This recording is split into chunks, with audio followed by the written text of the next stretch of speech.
Well, moving along, one of the big topics that's going to introduce much inspiration in this document is the section on youth ministry.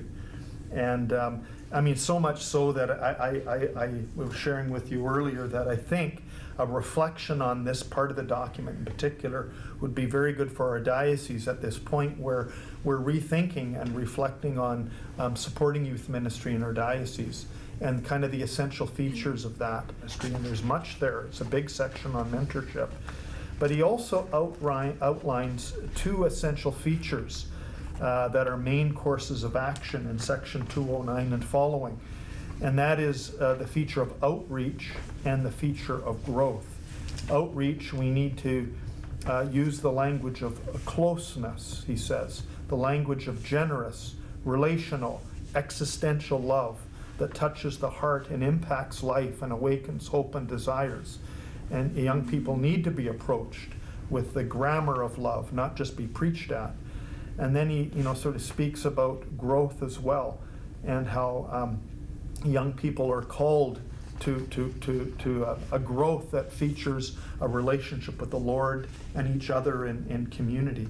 And I thought that was very foundational, and look forward to reflecting on this for our youth ministry development.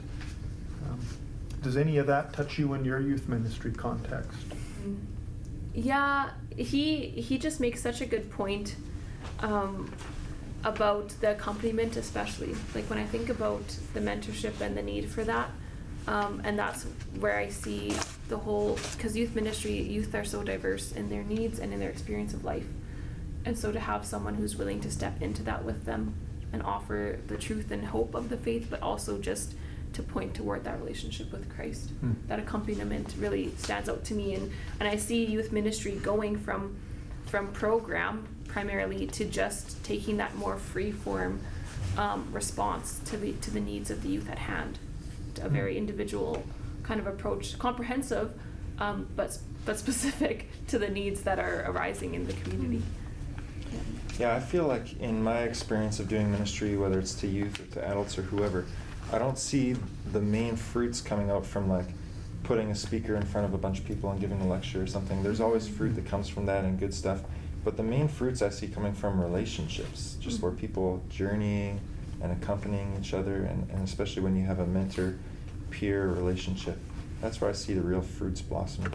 And yeah, the friendships. And I like how you said the flexible, because that really touches on me. I love it when it's just things you can be so flexible, where it's just led by the Holy Spirit, and it goes this way and it goes this way. And there's certain trips that I've been on that the one I went with you, a lot of it was just flexible. We didn't have a super scheduled planned thing. It just kind of, we let it be led by the Holy Spirit. We had to pull over a few more times than expected.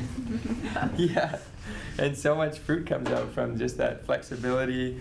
And even when I went to San Francisco once to film a mission happening there, a lot of it was just led by the youth.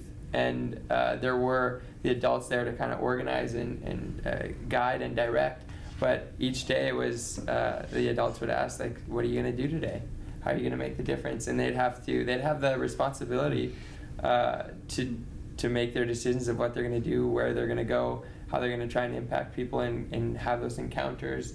And when you give young people that responsibility, and I've felt this in my life, when I feel like I have this responsibility, you step up. And maybe if you're not exactly ready for it, you have to try and step up and take those risks that he's talking about, and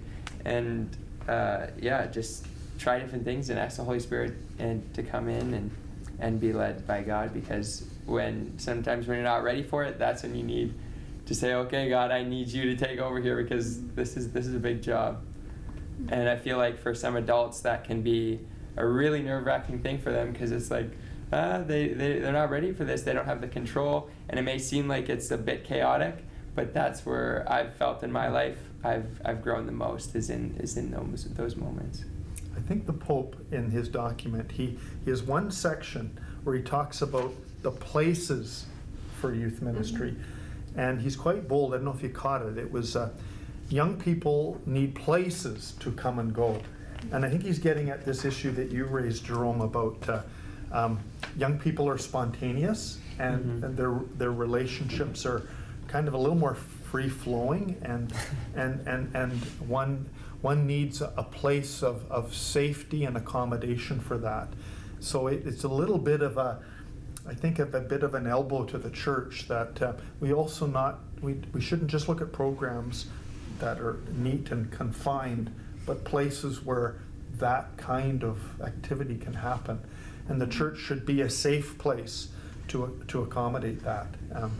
And he talks about even the resources. They don't have to be costly, but there has to be resources to help that. So I'm not quite sure what that means in terms of like a youth space or room or whatever. Yeah. And he does that in the context too, where he goes on to Catholic education. And he talks about youth ministry and educational institutions, and not to spend a whole time on that, but you know, he has a strong phrase there: a school that becomes a bunker protecting its student from errors from without is a caricature of a tendency.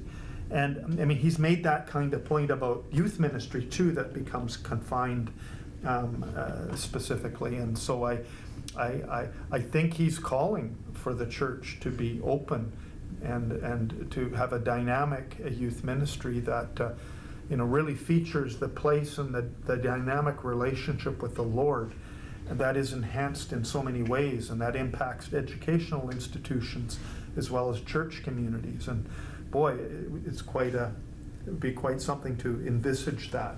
And I think, as we said earlier, sort of need to try some things and see how it goes, and then new things may come from that. And to make those mistakes that he's talking about. Yeah, and to be open to the creativity, and as people who are, you know, leading and listening and working with youth, and trying to, you know, also maybe create a bit of a structure or a plan, you know, and just being open then to taking those bumps as they go, and it doesn't have to be so serious, like the youth ministry. Like Christ was joyful, and this can be fun, and in that there can be deep meaning, like in service and love, in meeting the poor, or in doing something outside our comfort zone together, just trying it as a vulnerable like space of relationship, right? And that's youth ministry is just forming that together. The last youth ministry event that I did, we spent a good chunk of time just like messing around with Snapchat filters on our phones, and it was hilarious. And that was not in the schedule. I don't even know if there was a schedule. But and then we walked to the basketball. We played some basketball, and on the walk there, I had like a really profound conversation about faith with one of the young men who's trying to live his faith out in his high school, but doesn't feel like he has a lot of support. So that kind of thing. Those in-between moments are crucial, and so how do we create the in-between moments? Yeah, the programming inside is our really structure. just to serve those in-between moments and foster exactly. those relationships. And I loved how one of the lines Pope Francis said, he said, to encourage and appreciate the process. And that's just sometimes in that process, there's like you said, riding along with the bumps along the way. In those processes, there's a lot of bumps where sometimes when you hit them, other people around us can say, hey, whoa, pull back. But that's kind of when you just gotta keep on going with the process and see what you need to change, and obviously make those changes so you don't make the same mistakes, but just, keep on going on the journey. In paragraph 230, I just love this. We need only to accompany and encourage them, trusting a little more in the genius of the Holy Spirit who acts as he wills. And I just that's the lesson I've learned. That is a little scary. It's so scary, but to trust and to have patience and come Holy Spirit. Yeah. Oh yeah.